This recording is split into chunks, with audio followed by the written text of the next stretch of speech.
Magandang araw mga kababayan, narito na ang pinakabagong ulat sa lagay ng panahon ngayong araw, October 29, 2025, Wednesday. Update tayo sa paparating na bagyo na minomonitor natin sa may silangan. May pagbabago ba sa kilos at galaw nito? Alamin natin ang pinakabagong detalye lalo na kung tayo ay nakatira sa mga lugar na posibleng daanan ng bagyo. Ngayong araw ay patuloy na nakakaapekto sa malaking bahagi ng bansa ang Intertropical Convergence Zone o ITCZ, habang ang Northeast Monsoon naman ay nakakaapekto sa Extreme Northern Luzon. Ayon sa Pag-asa, inaasahang magiging maulan ang panahon sa ilang bahagi ng Visayas at Mindanao dahil sa ITCZ.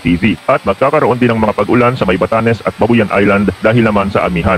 Unahin natin ang lagay ng panahon ngayong araw. Inaasahan ng maulap na kalangitan na may kalat-kalat na pag-ulan at thunderstorm sa Eastern at Central Visayas, Zamboanga Peninsula, Guam, Soxargen, Northern Mindanao, Caraga, Masbate at Sorsogon dahil sa ITCZ. Posibleng magdulot ito ng pagbaha at pagguho ng lupa lalo na kung patuloy ang buhos ng ulan sa Batanes at Babuyan Island dahil sa epekto ng Northeast Monsoon. Asahan din ng mga pag-ulan na may katamtaman hanggang sa malakas na intensity. Kaya pinapayuhan ng mga residente na maging alerto sa mga posibleng pagbaha at landslide. Sa Palawan, natitirang bahagi ng Visayas at Mindanao, asahan ng maaliwalas na panahon pero posible pa ring magkaroon ng localized thunderstorm, lalo na sa hapon at gabi. Sa Metro Manila at natitirang bahagi ng Luzon, magiging bahagyang maulap ang kalangitan na may mga pulupulong pag-ulan at thunderstorm dahil sa easterlies. Pagdating naman sa hangin at kondisyon ng karagatan, magiging katamtaman hanggang sa malakas ang ihip ng hangin sa extreme northern Luzon na may alon na aabot sa 1.8 hanggang 4 meters. Kaya mapanganib pumalaot lalo na sa mga maliliit na sasakyang pandagat. Sa Visayas at natitirang bahagi ng Luzon, magiging banayad hanggang katamtaman ng ihip ng hangin na may alon na aabot sa 0.6 hanggang 2.5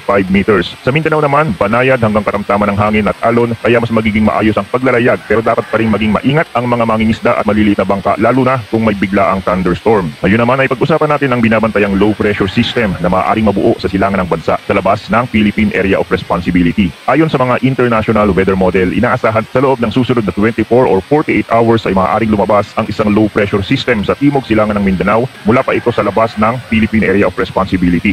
Sa mga darating na araw ay inaasahan itong unti-unting papasok sa bansa. Para sa undas, wala namang inaasahang malawakang sama ng panahon maliban sa localized thunderstorm at epekto ng amihan sa Northern Luzon. Habang patuloy ang paggalaw ng low pressure system, inaasahan itong lalakas habang nasa dagat at posibleng maging isang tropical depression. Kapag ito ay tuluyang naging bagyo, pagpasok nito sa FAR, tatawagin itong bagyong Kino. Ayon sa GFS model ng Estados Unidos, may bahagyang pagbabago sa galaw nito kung saan bumaba ito ng kaunti at posibleng daanan ang Visayas region. Sa ngayon, ayon sa forecast, by November 4 o 5, posibleng tumama ito sa Eastern Samar at dadaan ng Tacloban habang kumikilos pahilagang kanluran. Posibleng daanan din ito ang South